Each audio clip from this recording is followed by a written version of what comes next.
अस्सलाम वालेकुम स्टूडेंट्स, कैसे हो आप सब। उम्मीद है सब अच्छे होंगे, दिन भी अच्छा गुजरा होगा, अच्छे अच्छे काम किए होंगे आप लोगों ने। अच्छा ओके, आज जो हम लोगों ने पढ़ना है वो है सेलुलर ऑर्गेनाइजेशंस। इसमें हम सेल की ऑर्गेनाइजेशन की बात करेंगे, किस तरह से वो रहते हैं, किस तरह से वो एक ऑर्गेनिज्म जो है वो बना रहे होते हैं, इकट्ठे रहते हैं, अलग रहते हैं, क्या इनका सीन है, ये सब ठीक है।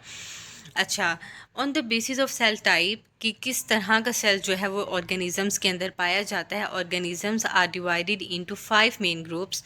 अब कौन कौन से हैं वो? प्रोकैरियोट्स हैं, protist, fungi, plants and animals. अच्छा, जो इसमें प्रोकैरियोट्स हैं, on the basis of cell type की हम बात कर रहे हैं, तो इसका मतलब है सेल डिफरेंट तरह के होंगे। अब इनकी जो डिवीजन हो रही है वो हो रही है on the basis of prokaryotes and eukaryote cell. कुछ हमारे पास जो प्रोकैरियोट, सबसे पहला ग्रुप है प्रोकैरियोट्स का, ये होते हैं प्रोकैरियोटिक सेल से मिले बने हुए। और जो बाकी चारों ग्रुप हैं इनके अंदर हमें यूकैरियोटिक सेल जो है वो मेनली देखने को मिलता है। अब इनके अंदर डिफरेंस क्या होता है, अभी हम थोड़ी हल्की फुल्की बात कर लेते हैं इस बारे में। जो प्रोकैरियोटिक सेल होते हैं उनके अंदर ऑर्गेनेलिस नहीं होते हैं, उनके अंदर मेम्ब्रेन बाउंड न्यूक्लियस नहीं होता है, वो इतने डिफाइंड नहीं होते हैं as compare to eukaryotic cell, जिनके अंदर मेम्ब्रेन बाउंड न्यूक्लियस भी होता है, इनकी सेल मेम्ब्रेन भी होती है, इनके अंदर ऑर्गेनेलिस भी मौजूद होते हैं। So these are the main difference जो कि हमें पता होना चाहिए, और बाकी उसके बाद हम डिटेल में जब ये टॉपिक आएगा तब पढ़ेंगे। उसके बाद है ऑर्गेनाइजेशन। ऑर्गेनाइजेशन क्या है? On the basis of their living style हम कह सकते हैं। हाँ, on the basis of their living style, जो हमारे पास सेल्स हैं उनकी ऑर्गेनाइजेशन जो है वो हम लोग करते हैं मेनली 3 मेन ग्रुप्स के अंदर। यूनिसेलुलर, यूनि से पता चल रहा है हम एक की बात कर रहे हैं। मल्टी सेलुलर, मल्टी से पता चल रहा है हम मैनी की बात कर रहे हैं। कॉलोनियल के तो नाम से ही हमें पता चल रहा है भाई कि ये कॉलोनी की बात हो रही है, ठीक है। अच्छा, व्हाट इज़ यूनिसेलुलर ऑर्गेनाइजेशन? इसमें क्या होता है, जो ऑर्गेनिजम्स हैं दे यूजुअली उनका ये होता है कि वो अकेले रहना ज़्यादा पसंद करते हैं। तो ऑर्गेनिज्म जो they live independently and they do not dependent on any other nucleus, on any other cells, on any other type of cells. तो इसको हम कहते हैं यूनिसेलुलर। वो सिर्फ अपने अकेले रह रहे होते हैं, अपने सारे फंक्शंस, अपने काम सारे खुद कर रहे होते हैं। इसमें हमारे पास आ जाता है अमीबा एंड पैरामीशियम। उसके बाद है कॉलोनियल ऑर्गेनाइजेशन। जो हमारे पास यूनिसेलुलर सेल्स होते हैं, some unicellular cells they usually क्या होता है, live together to form the colonies. वो दोनों काफ़ी ज़्यादा सेल्स जो होते हैं, यूनिसेलुलर सेल्स जो हैं, वो एक कॉलोनी बना लेते हैं एक जगह पे रह के। But they do not dependent on each other, they do not perform the functions of other.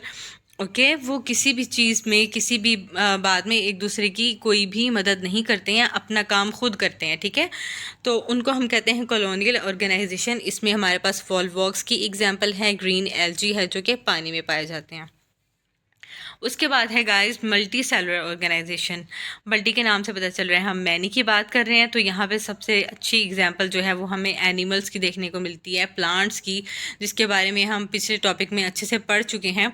वो ऑर्गेनिजम्स जो कि काफ़ी ज़्यादा टाइप्स के सेल्स से मिलके बने होते हैं, और जो सेल्स मिलके टिश्यूज़ बनाते हैं, they form organs, they form organ systems and so many organ systems जो होते हैं कलेक्टिवली ये एक लिविंग ऑर्गेनिज्म को रन कर रहे होते हैं, उनको चला रहे होते हैं। ओके, मल्टी सेलुलर ऑर्गेनाइजेशन जो है वो ये होती है। For example frog and mustard plant. अब यहाँ पे देखो इन्होंने हमें फ्रॉग और मस्टर्ड प्लांट की एग्जांपल दी हुई है। अब क्या है कि फ्रॉग हमारे पास बहुत अच्छी एग्जांपल है जिसके अंदर मल्टी सेलुलर ऑर्गेनाइजेशन हो रही होती है। इसमें डिफरेंट तरह के सेल्स पाए जाते हैं, डिफरेंट तरह के टिश्यूज़ होते हैं, वो मिलके एक ऑर्गन बनाते हैं, काफ़ी तरह के ऑर्गन मिलके एक ऑर्गेनिज्म बनाते हैं, ऑर्गन सिस्टम बनाते हैं, और इससे उनका ऑर्गन बनता है। ओके, इसी तरह से मस्टर्ड प्लांट है, इसके अंदर हमारे पास देखो लीव्स पाए जाते हैं, रूट्स हैं, स्टेम है, फ्लावर्स हैं, मतलब काफ़ी स्टेम चल रहे होते हैं। तो ये हमारे पास मल्टी सेलुलर ऑर्गेनाइजेशन की बहुत अच्छी एग्जांपल है। अच्छा, तो बात हो रही है मस्टर्ड प्लांट की। अब आपको उसकी पिक से पता चल रहा होगा तस्वीर से कि ये जो डायग्राम है सामने, मस्टर्ड प्लांट जो है वो येलो कलर का होता है। अब जो मस्टर्ड प्लांट है इसका जो हमारे पास साइंटिफिक नेम है ब्रासिका कंपेस्ट्रिस है। ये snow in water and produce winter and produce seeds at the end of winter. ये विंटर के आखिर में क्या होता है, बीज बनाता है, हमें बीज की फसल जो है वो देते हैं। एक तरह से फसल ही होती है हमारे पास, हम जो है इसको खाने के लिए इस्तेमाल कर रहे होते हैं, और जो इनका बीज है उससे ऑयल एक्सट्रैक्ट होता है, हम ऑयल बनाते हैं और उसको हम अपने खाने पीने में इस्तेमाल करते हैं, और भी काफ़ी चीज़ों में इस्तेमाल किया जाता है। एक्चुअली हम जो सरसों का तेल इस्तेमाल कर रहे होते हैं वो यही चीज़ है। उसके बाद है, अच्छा, on the basis of their functions, जो हमारे पास ऑर्गन है प्लांट के, किसी भी प्लांट की बात कर लो, यहाँ पे हम स्पेसिफिकली बात कर रहे हैं, we are talking about mustard plant, तो हम इसी की बात कर लेते हैं। प्लांट्स के दो तरह के ऑर्गन्स होते हैं, some organs called vegetative organs and other called reproductive organs. Vegetative organs are those organs जो कि they do not take part in the sexual reproduction, और यहाँ पे हमारे पास रूट की एग्जांपल है, स्टेम की, ब्रांचेस एंड लीव्स की। उनका काम क्या होता है कि उन्होंने सिर्फ अपने अपने फंक्शंस करने होते हैं, वो प्लांट्स की नस्ल को आगे नहीं बढ़ा सकते और नए प्लांट्स प्रोड्यूस नहीं कर सकते हैं। उनका काम है